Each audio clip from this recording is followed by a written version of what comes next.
One. Hello, ladies and gentlemen. Welcome back to Delusions of Grandeur. I am Dave, and this is Boris, all the way from Croatia. Hi. Hello, ladies and gentlemen. So, we are going to go on uh, about a film that was directed by William Castle, who was quite an entertainer from uh, 1963. He filmed a film called The Old Dark House.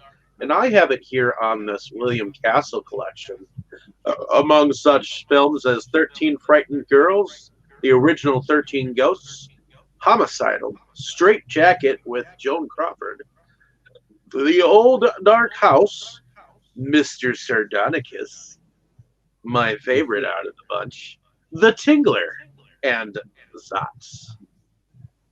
So, um, since we are doing along the lines of haunted house films, I chose this particular film. And this predates Haunted Honeymoon and, shall I say, Dark and Stormy Night, which, believe it or not, just today I got on Blu-ray. It Oh just wow. it just got shipped to my house because Larry Blameyer has put together been putting together all most of his films onto Blu-ray. And Dark and Stormy Night, I got word shipped like 2 weeks ago, and I finally got it today. Which Oh I nice. suppose if I really needed to, I can go on about it anytime. anytime. But in any case, so I tasked you to watch this film along with me, Boris. What did you think of the film? Well, it was a pretty interesting one. I uh, I actually felt it didn't look quite as old as it really is. I expected it. It looks. I got the impression it looked a bit more modern than I expected. And yeah, the story was pretty interesting as well. We have been watching and discussing a lot of murder mystery movies, and in this one, I had my suspicion who the killer was going to be, but I was wrong. They tricked me pretty well with this one. So let us go into a explanation of this film.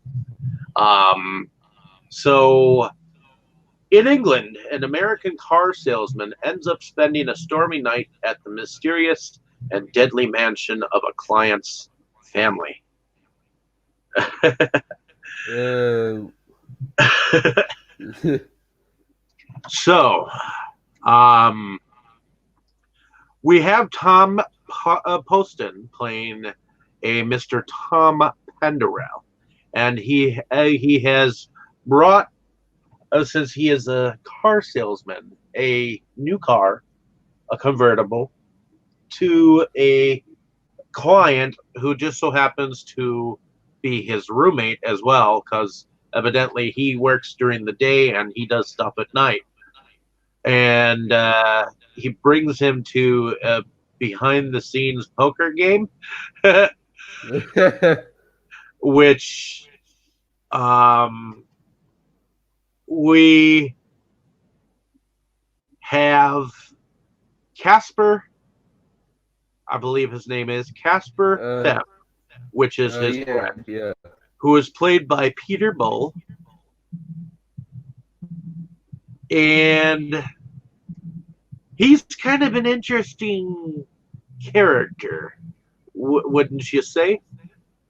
Yeah.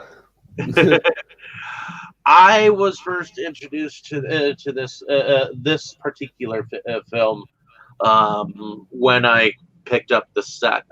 Actually, I got it as a gift one Christmas because I'd asked for it. Because I'm really a big fan of William Castle films myself.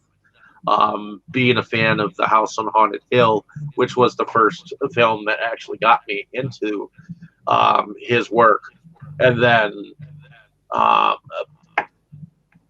I ended up realizing that Mr. Sardonicus was actually directed by him, and that is actually my second favorite by him. But realizing that he can not only do a horror film, but he can bring comedy into it as well. Um, this one was kind of kooky, wasn't it? Yeah, some things were pretty goofy, like, spoiler alert, like quite soon after the beginning, when Tom arrives at the mansion, and we suddenly see that his friend Casper is dead, and it was so weird, so weirdly portrayed on screen that at first I didn't even believe that he was dead. I thought it was going to be a joke or something. Yeah. So Mm. apparently, well, not only that, but before he even arrived, he was supposed to bring the car to the Fem mansion, and he wrecked the car as he came up to the drive. And he got into a little bit of a rain bout, so he's kind of stranded here at the home. He gets up to the house. The doorbell itself is cut. So he goes towards the knocker, and what does the knocker do? I think it knocked this statue off and it fell on the car, if I Uh, understood no, correctly. well, that too, but he gets up to the door himself, and he lifts the Oh, knocker. And what happens oh, to him? when he fell down into the basement. And he gets up and sees all these boxes up against the wall. What do they look like? uh, the the boxes. Uh, I'm sorry, I don't remember what they looked like. They That was looked the like first time I. coffins. Ah, oh yeah, oh yeah, yeah. So he sees all these coffins, and then all of a sudden he hears a voice at the end of the basement with a gun pointed at him. And well, at first it wasn't pointed at him, and he's like, the voice calls out and says, "Whoever you are, show yourself. Uh, come closer."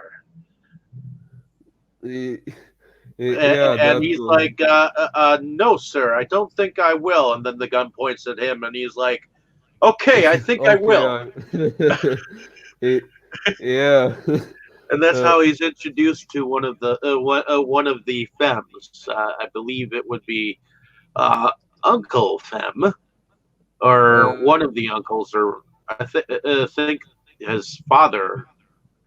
I'm assuming, because we have several of these femmes. We have Roderick Femme. We have Cecily Femme. We have Agatha Femme. We have Potiphar Femme, which I believe is who he met, and he is played by Mervyn uh, Johns. Agatha is yeah, he played was by the one. Joyce Grenfell. Cecily Femme is played by the very beautiful Janet Scott. She's very pretty. Oh, oh yeah, yeah, definitely. And The Morgana is played by Fenella Fielding. Morgana Femme. That would be that black-haired beauty uh, that came down the stairs. Yeah, for a while I thought she was going to be the killer, but yeah, I was wrong. Well, and we didn't know that Bluto-looking character was her father. Uh, yeah, But in any case, so he arrives at the home, and like you said, he was led to a room where apparently um, Jasper was on some stairs and had fallen and supposedly had been killed. So he's laying in this coffin and his eyes are like wide open, all uh, eerily. yeah, that was pretty unexpected. That's why I say, like, the guy arrives, and the one who we had thought until that moment was going to be the second main character, he suddenly turns up dead, and I thought it had to be a joke or something, or Well, at least I expected. and eventually we realize that none of these people want to really be there together. They supposedly have to stay there for a specific amount of time according to a will. Correct. Yeah. Uh, So, but there. things begin to happen, especially during the night, and people begin to die. Uh, Correct. yeah. So Uh, the first person to die after Jasper is I think it was the aunt, Agatha, right? correct because apparently Mm, they were all supposed to meet at a certain time in a certain room by a specific time. And if she didn't, she would have been forfeit from the will. But they found her ball of yarn and they followed it.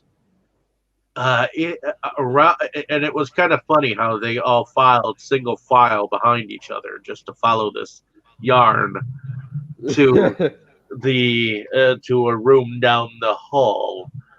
And what yeah. did we find, and how did we find Miss Agatha Fem? Well, they found her dead body, and I think did she have the knitting needles Chris, stuck in her neck or something like that? yeah, that was a really fucked up scenario, wasn't it? Where it seemed like Yeah, the knitting needles were like crisscrossed through her uh, neck. That yeah, was and quite a somehow, ghastly death. yeah, and for some reason she was even smiling. Yeah, Uh, eerily enough. Uh, yeah, and previously at dinner, she seemed to be kind of a nice person, you know. She oh seemed yeah, she seemed to be like everyone's. Like she could have been your mother. yeah, she was pretty nice, and uh, she had an unusual hobby. She was knitting something like an infinite scarf or something like that, right? Yes, yes, and from what I understand, Stan, the house was leaking, as so Potiphar Fem had an umbrella while he was at dinner to to Yeah. Oh, keep the water from falling on him. yeah. Uh, well, I would say his hobby was probably the most interesting one after all. Oh yeah, because he Uh, had end times. He kept mentioning the 40 days and 40 nights. And did you expect for him to have built what he built later on? no, no, I didn't expect that, but that was pretty good. Like, uh, Well, especially that hyena that oh, crept oh, into his bed later on, and then you could tell that while it was growling, that at first it was real, and then it was a taxidermied animal that was staring at him. oh, I didn't notice that. I would have to check that scene again. Yeah, while it was on the bed, it was all still. It was, Oh, although you heard the growling, it was like he had placed a statue on his bed, and yet when you saw it on the floor, it was real again. But when it was up on his bed, it was a statue uh, of oh, of a hyena, but you could tell it was a taxidermied animal, which means that oh, wow. it was a real life animal at one point, and they stuffed it. Um, yeah. Well, this was the first time I watched the movie, and usually when I watch a movie for the first time, I, for some reason, uh, don't notice some details like that. That's okay. Uh, this is probably my second or third time watching this film myself. Oh. So I start to notice a few details outside of the norm. Plus, you've got the Morgana femme seems to be very infatuated with Tom, even though he has feelings for Cecilia. Yeah, that was an interesting twist there. Well, yeah, because evidently uh, Mr. Potiphar was preparing for the times and preparing him and Morgana to be the last surviving man and female if Uh, if the Earth were or if it were to be the end times again. And of course, he comes in like, "Oh, it was a slight miscalculation." Yeah, like I said, his hobby was probably the most interesting one because when people analyze the story of Noah's Ark, they usually come up with the conclusion that the story shouldn't be taken quite literally because in real life things couldn't happen quite the way they were described there, like. With all different animal species, like a couple of each of them uh, to fit on a single boat. Like it would be impossible. But then here is this guy who kind of is there to prove that it is possible after all. Oh yeah. What did you think about all the clocks in the house? That was something else, eh? Oh! Well, I must say that was a pretty creative murder weapon. Uh, yeah, like when we found out the killer had hidden dynamites in every clock in the house, that was pretty creatively done. What did you think about the twin of Casper, meaning Jasper, when he appeared? Well, Do when he appeared for the first time, I didn't know it was a twin. I thought it was the same guy from the beginning, and I was like, yeah, I knew he had to be alive. Like, that scene at the beginning was just too strange for him to be really dead, but then well, it it turned was the out same actor who played him. It's he, just How Yeah. the hell did he do it? Because that cadaver that was laying there already was already looked like him, you know? Uh, yeah, well, I'm not sure did they appear on screen at the same time at any point in the movie. They kind of did because he died in the same room that apparently his brother's corpse was in. Oh, He remember he interesting. was sitting there in that chair, and a dude had just come back from the swamp. Um, Oh, yeah, yeah. in fact, did you know that you cannot actually in real life sink in quicksand? Uh, I'm sorry, I had a sound glitch. What did you Did say? you know that in real life you cannot not in fact sink in quicksand? No, I didn't know that. That is just a Hollywood myth that you actually sink through quicksand. Um, uh, Oftentimes you can just stand up from once you start sinking. So uh, Oh, I didn't know that, at but least in wasn't certain situations, especially in Hawaii. it? Yeah, although in this scene, wasn't it mud instead of sand? I'm not sure. Well, I did like the the fact that Roderick Fem didn't shoot him while he was in the swamp area, and he made a joke saying the last person who went after Morgana died in the same area that I'm saving you from. So Yeah. you're lucky that I was here. Now grab hold of the gun. You're not going to shoot me, are you?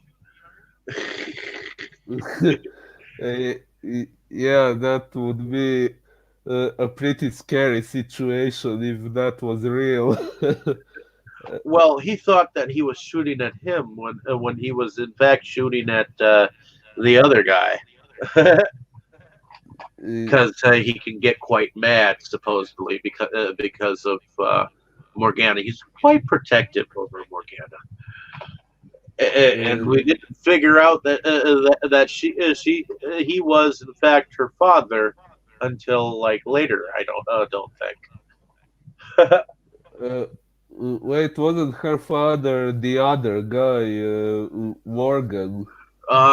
He was Morgan, yes, played by Danny Green. And Danny Green was like this big lug looking like dude, and he actually played in the original The Lady Killers as one round. Uh, Wide Awake and No Orchards for Miss Blandish. He died in 1973. Oh, But I thought he looked like someone who might have played uh, Bluto in like Popeye, but that's neither here nor there. So nope, I don't think he really. Oh, he might have played in an older uh, film called Murder at the Baskervilles, Sherlock Holmes film, which I think I might actually have on Sherlock Holmes archive set. oh, cool. I'm an avid fan of Sherlock Holmes myself. But yeah. So, what did you think about the home itself? the the place in which they were filming this place. Well, it looked kind of cool, but at the same time, I wouldn't like to live in Spend the such a night in the house with, house? You well, wouldn't want to spend the night in the house? well, a night would be okay, but to live there for a longer time probably wouldn't be good with all the leaking roofs and stuff. Well, let's see. The filming locations of this particular film. Well, as we know, this was in part a Hammer film. Um, but the filming locations were at Oakley Court on Windsor Road, Oakley Green, Windsor, Berkshire, England, in the UK. Then when Tom parks the car outside of Mayfair Casino, that was at Cheyenne Walk, Chelsea, London, England, in the UK. Um, I guess it was produced at Murray Studios, Down Place, Oakley Green, Berkshire, England, in the UK. The embankment of the River Thames in London, England, and of course in England. So I Hmm. assume that the home was Oakley Court. But what did they exactly call the mansion? Do you remember? I was trying to. The I think the fam something, but I'm not sure. What was it? Was it um uh, uh, I'm sorry, I don't remember. What was it? I was trying to remember what it was as well. Um, But in any case, along with being part of the Hammer film, it was also put together, of course, by William Castle Productions, as well as working with Columbia Pictures. So um, that is kind of interesting itself. The film was done in color, but it has been done in black and white as well before. So, but we y- saw it in color, did we not? yeah, actually, that was something I found surprising because some movies, even newer than one, were in black and white, and this one was in color. So that was pretty interesting. Yep. The screenplay of this was written by Robert Dylan. Um, let's see. Let's see what other screenplays he wrote. He also wrote the screenplays for Waking the Dead, which was in 2000, Flight of the Intruder in 1991, The French Connection 2, one episode of The Fugitive. He wrote the screenplay for X, The Man with X-Ray Eyes, and 13 Frightened Girls, which is another William Castle film here. So I guess those are some of the things that he did at least that he wrote the screenplay behind. But this is actually based on a book by J.B. Priestley, called based on the old Dark House. He was one of Yeah, I think. England's last great writers. He was a member of the last generation of free-thinking British sages who contemplated both science and philosophy in their literary output. Today, his books are mostly out of print, and his name is all but forgotten, except in the dusty, forgotten stacks of university libraries and Hmm. universities. Wow. Let's see. But he was known for this particular story, which James Whale had directed the other one, which we'll be covering next week. So it'll be interesting to. Um, Apparently, J.B. Priestley also was the writer behind um, many different things. It looks like, starting with things all the way back in 1932. It looks like Ooh. with the old Dark House, which was evidently the first thing. Thing. Oh, additional dialogue in Jamaica Inn, which was a Alfred Hitchcock story or a film, and Inspector Calls, a TV movie from 1948. And it seems like a lot of things in between. But yeah, J.B. Priestley. He lived from 1894 to 1984. Ooh. It's a long time. That's like almost 90 years. Indeed. So, but in any case, which character did you enjoy the best? Well, I kind of liked Cecily until we discovered the truth about her. Which Yeah, was? What was the truth about her? well, it turned out she was the killer. And, It turned uh, out she was the killer. And yeah, how did we figure that out? uh,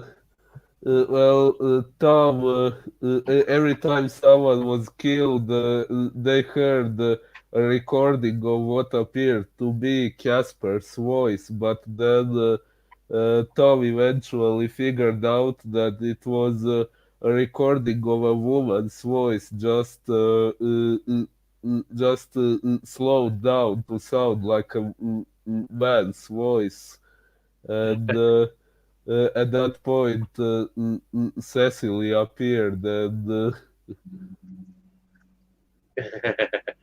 And that is how we figure out how uh, the woman that he was ultimately starting to fall in love with is the main killer, which uh, apparently it's the young that seem to be all the more greedy. yeah, that was, in my opinion, an interesting twist because Yeah, uh, the most innocent one that looks like in the bunch is actually the killer. They always say it's the quiet ones. yeah, like we had these two tough guys, Roderick and Morgan. Like, at first one would think it would be one of them, but on the other hand, it would be too obvious because Roderick was the one with guns, and Morgan was kind of an aggressive person, so it would be way too obvious for the killer to be one of them.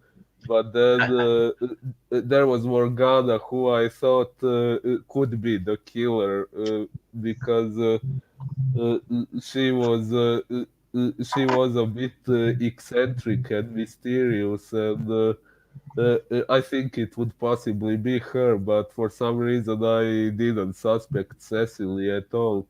Possibly because Tom was in love with her, but yeah, like I said at the beginning, they got me pretty well here. Yeah, they got me pretty well here because they pointed the fingers at everyone kind of, and Tom when when he was trying to sleep, he was actually dreaming Morgana, even though he was not was supposedly getting along more with Cecily. So Yeah, that was when there was a hyena on his bed, right? and then of course he kind of reminded me of Gene Simmons when he hopped up onto the antlers just a bit, or not Gene Simmons, Gene Wilder, Gene Wilder Yeah, oh yeah. in Haunted Honeymoons. So I guess he played the comic relief in here.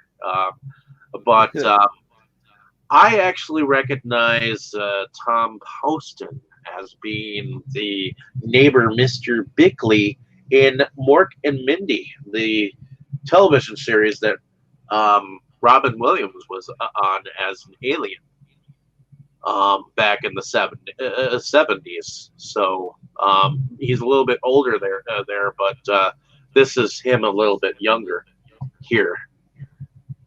Oh. He was an older neighbor who never liked a lot of noise, and Robin Williams was always going around saying "nano nano,"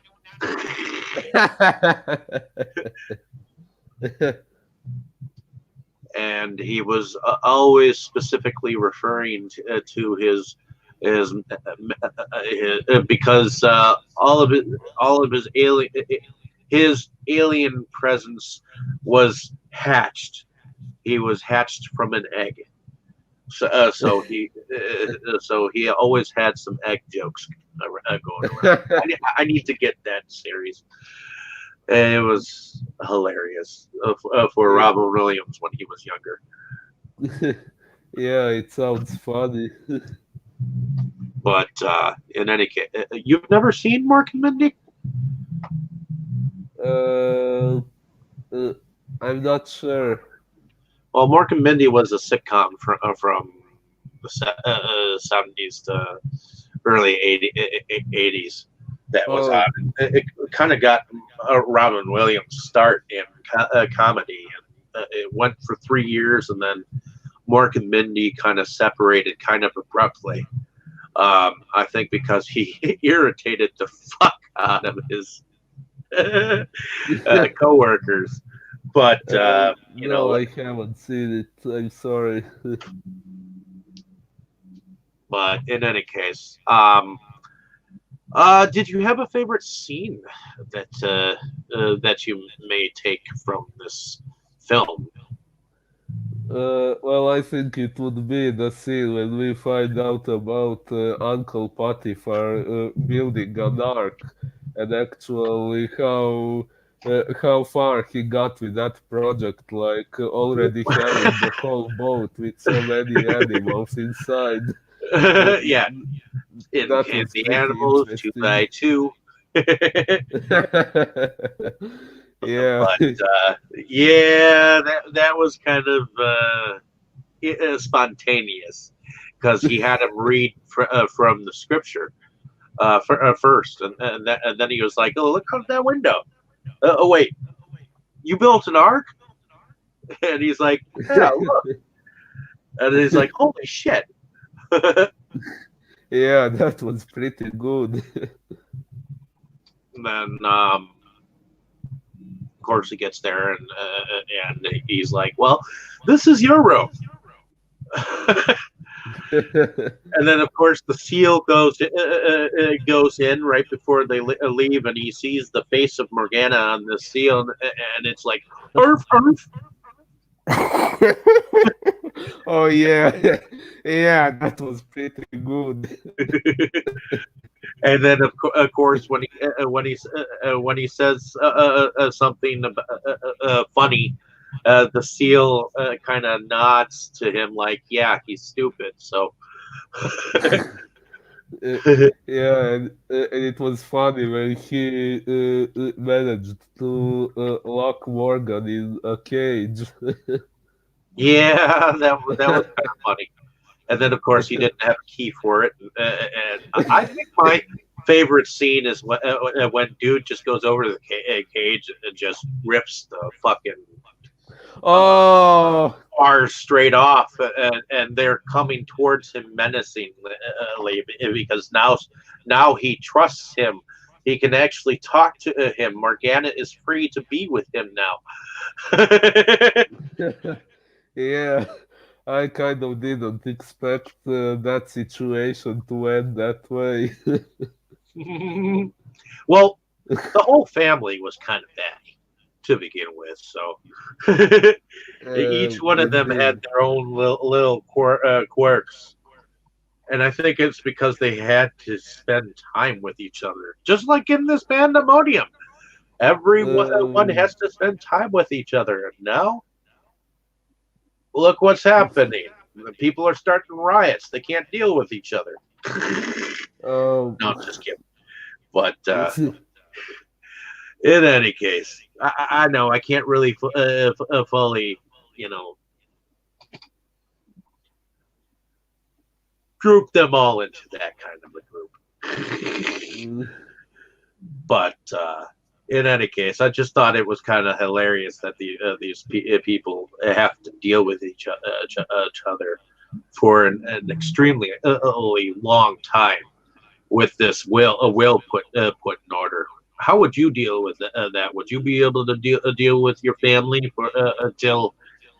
Oh, what? How long did they have to deal with each other? I'm trying to remember the will process.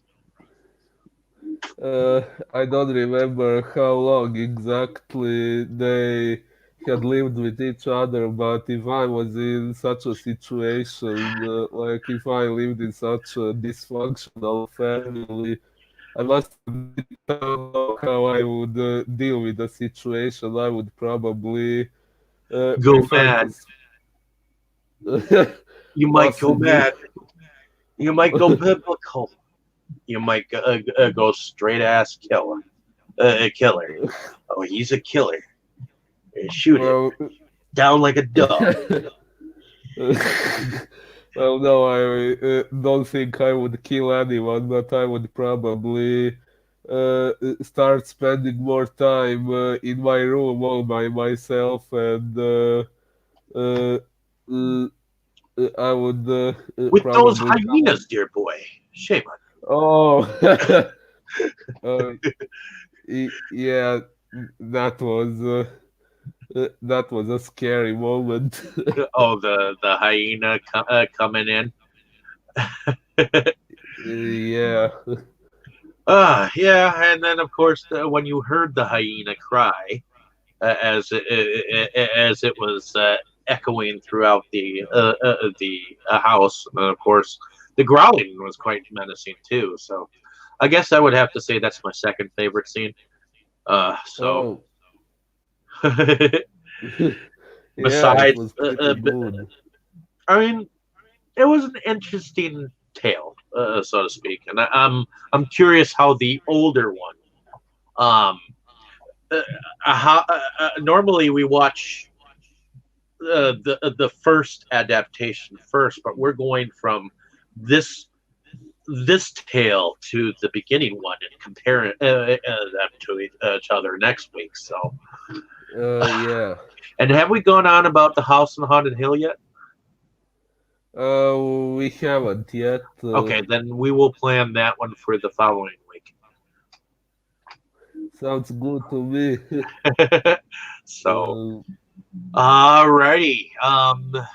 What did you think about the music involved in this, or did you pay attention to the music? uh, well, not much this time. Usually, the first time I watch a movie, I fail to pay attention to some things like that. Well, the music was done by Benjamin Frankel, who lived from about 1906 to 1973. I'm just looking here really quick. Okay, so he did the music for The Night of the Iguana and Battle of the Bulge, The Curse of the Werewolf, which was a Hammer film. Let's see. looking backwards. Footsteps in the fog. Man about man, a leg up to his neck. Always a bride. The importance of being earnest. The man in the white suit. The long dark hall. Night and City, the British version. Double Confession, The Amazing Mr. Beecham. Daybreak, Night Beat. Mine own executioner, dear murderer. Bon voyage. They met in the dark. No monkey business. And the first thing he ever did was Radio Parade of 1935. So, Adventure Magic, The Great Circle, documentary short, Flight from Folly. But yeah, definitely an interesting composer thing behind some of these movies. So he has worked with Hammer before. I believe that was The Curse of the Werewolf one from 1961 that was directed by Terrence Fisher. I'm pretty sure that was Hammer.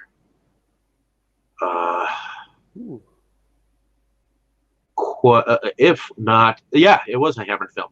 So, but in any case, did you have anything else that you wanted to mention about this film before we end this discussion? Was there a particular scene that we have not aforementioned? Oh, let me think. Uh, we haven't discussed the scene with Roderick and his guns. Oh yeah, he did have. Uh, What did you think of that scene with the guns? well, it what Did happened in did it that scene? alarm you that a man should have so many guns? Uh, well,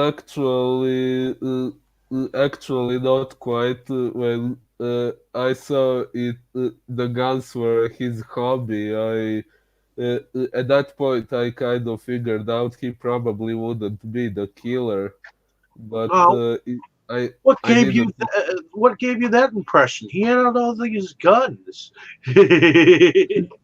Well, I mean, if they were a hobby, then I assume he was collecting them just because he liked them, not because he actually wanted to use them and kill someone. Like if you Ah, needed a gun to kill someone, one would be enough. yeah, and you would imagine that there would be a hell of a lot more animals mounted around the place if he was that much of a killer. Oh, yeah, that's probably true as well. But I mean, you didn't see that many animals mounted in any of the rooms, did you? yeah, yeah. And I didn't expect that scene to end the way it did. Like, apparently, if Cecily was the killer, then it was supposedly her who set up this trap when he opens that door that a gunfire set him and kills him. Okay. Uh, Um, and what did you think about a dude landing back in the basement again in the very end? Yeah, it happened like three times throughout the whole movie, right? Yeah, Yeah, at the very end, I really didn't expect it. but having it almost start back over again, hey, the cycle.